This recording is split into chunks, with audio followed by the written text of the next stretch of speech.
Hello, சாந்தப்பாட்டி பேசுகிறேன். ராவணனோட பொண்ணு தான் சீதான்னு சொன்னால் ஆச்சரியமாக இருக்குல்ல, தூக்கி போடுதில்ல. உண்மை அதுதான். ஆனால் அதெல்லாம் மறைச்சிட்டாங்க, உண்மையே மறைச்சிட்டாங்க. ஏன்னா ராவணன் ரொம்ப அடக்கம் இல்லாமல் நடந்தான் சின்ன வயசில். அப்போது ஒரு முனிவரோட பொண்ணு கொடுத்த சாபந்தான். அந்த பொண்ணை அப்போ கூரை மாதிரி கட்டி தானே பாத்ரூம் குளிக்கும்போது இவர் அந்த வழியில் போகும்போது இந்த பொண்ணை பார்த்து தப்பு வேலை செய்துட்டான். அப்போ அந்த பொண்ணு என்ன பண்ணிச்சுன்னா,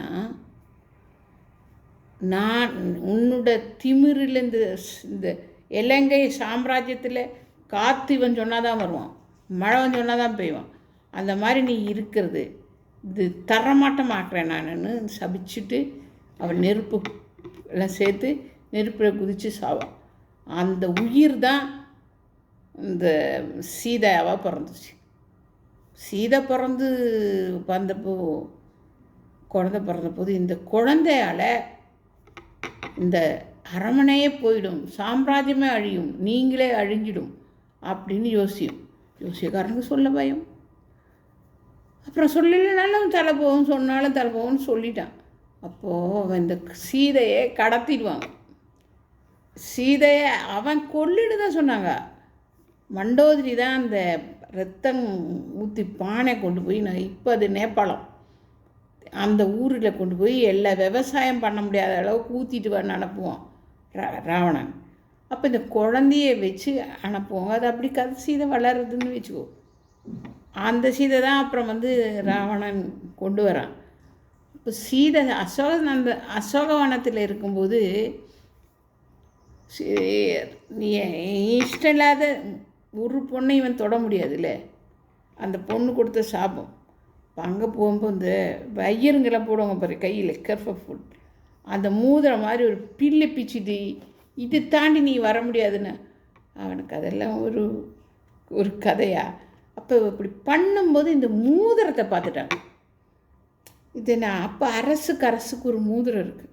இந்த மூதிரத்தை பார்க்கவே மந்திரியை கூப்பிட்டு ராவணன் கேட்பான், இந்த நம்மளோட ராசி அச்சு பதிச்ச மூதிரம் அந்த பொண்ணு போட்டிருக்குதே அப்படின்ட்டு. அப்போ தான் எல்லா கதையும் அந்த மந்திரி சொல்லுவான்.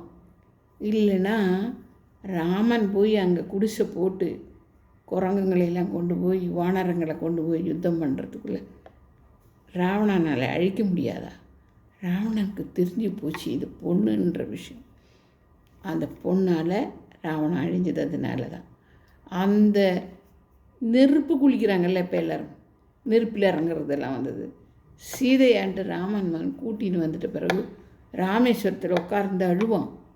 அப்போ சீதை நெருப்பு பற்ற வச்சுட்டு அதில் குதிக்கலான்னு சொல்லுவோம். ஒன்றுன்னா பின்ன நம்ம ஆளுங்க ரெண்டாக்கிடுவாங்கல்ல.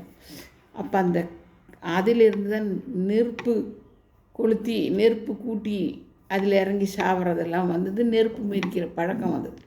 அப்போது லக்ஷ்மணன் சொல்லுவான்.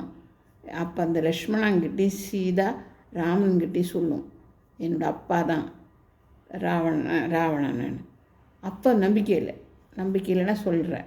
இந்திரஜித்து பிறக்கிறதுக்கு இந்த ராவணனுக்கு சீதை பிறக்கிறதுக்கு முந்தி இந்த சனி அவன் எல்லாம் தனியாக தள்ளி போனதுனால தான் அந்த மாதிரி பொண்ணு பிறந்தது இல்லை. எல்லாரும் பிடிச்சி கட்டி வச்சு தான் இந்திரஜித்து பிறந்தான். மேகநாதன்னு கூட இந்திரஜித்துக்கு ஒரு பேர் இருக்குது.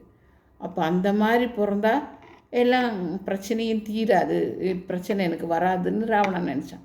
இப்போ நான் போய் சொல்ல என்னன்னா, இந்திரஜித்தையே பிறக்கிறதுக்கு எல்லா கிரகங்களையும் பிடிச்சி கட்டினான். முதல் பிறந்த பொண்ணு சரியில்லைன்னு தானே ரெண்டாவது பொண்ணை இந்த மாதிரி பண்ணான். நம்ம மக்களே கதை மாற்றி எழுதும்.